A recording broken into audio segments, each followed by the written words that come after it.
Okay, so this lecture is going to be on applications of induced EMF. So in the past, we have already looked at the idea that a changing magnetic field can create an electric field, and that a changing electric field can create a magnetic field. And so this is really just going to focus on the things that we can find useful with those concepts and application-wise. So the first useful application of induced EMF is the idea of just motors. Okay, these are electrical motors, and essentially this is something that's going to turn electrical energy into mechanical energy.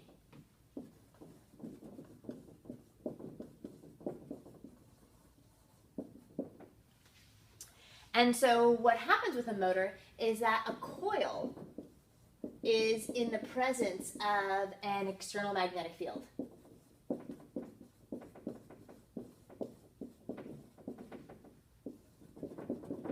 This is really wobbly.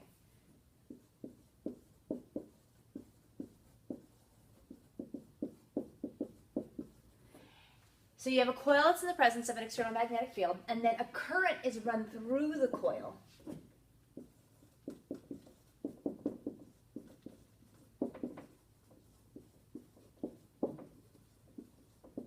And when a current is run through the coil creates its own magnetic field. So we'll say creating a secondary magnetic field.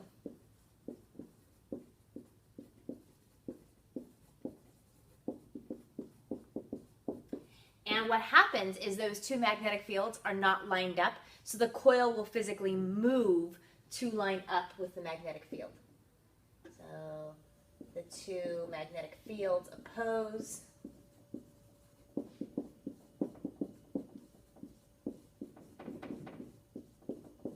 Each other. And the coil will move to align itself with the first magnetic field.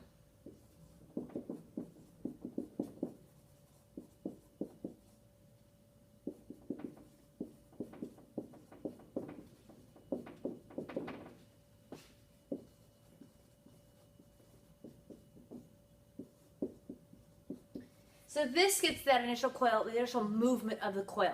And then when we come back to class, I kind of need to have a picture to kind of walk you through, well, how does it keep spinning? Because if it just lines up with the magnetic field, it seems like if I had one magnetic field this way and then all of a sudden my coil created a magnetic field this way, it would move once to line up. Why does it keep moving with a motor? And it has to do with kind of a break in the coil. So we will look at modeling this more on Monday. But this is the basic of it. You get this idea that you have a coil, it creates a magnetic field, and it's going to turn to line itself up with another magnetic field. Okay, so that's the basics of a motor. Okay, so here's a basic DC motor. I connect the positive and negative ends to a battery, and then this part of my motor can freely spin, the shaft can spin. And so you kind of see that is just rotating around like crazy. So I want to show you kind of like what the inside of this looks like. So I have one that I've taken apart here. So pretty similar. And with this one, so this is the input and output for my leads there. And what I've got here on this side is just this metal part right here, just lightly touches that. Oh, it's really hard to see because it's kind of gunky. There's two little metal two little metal strips there. So that shaft is in contact. And if we look at the inside of this, and I can actually take this out. So inside my motor, I've got magnets. Those are permanent magnets that are there. And then I've got this coil system. So I've got additional magnets here that are going to enhance the magnetic field. That is generated by the current that's running through these coils. And so as current's running through these coils, a magnetic field is generated, and the magnetic field is enhanced because of this external magnet here. And that is going to be in the presence of this magnet inside, and we're going to have some repulsion. It's going to cause this thing to spin. Second application is the opposite of a motor, and that is a generator.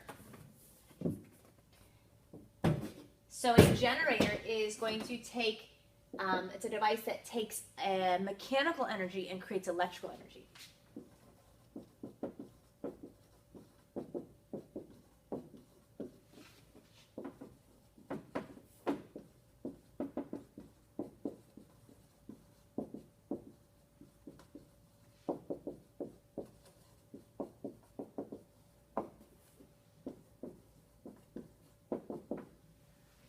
So it's going to be the opposite. So some external mechanism causes either a coil or a magnet to rotate.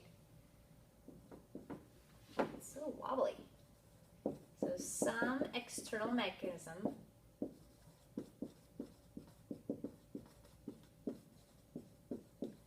causes either, let's say, a coil to rotate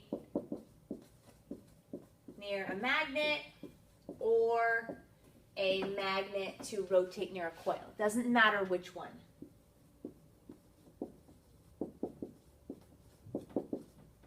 Oh, I can't spell. To rotate near a coil. Either way, because of the fact that you get relative motion between the magnet and the coil is experiencing a changing magnetic field, and then a current will be induced in it.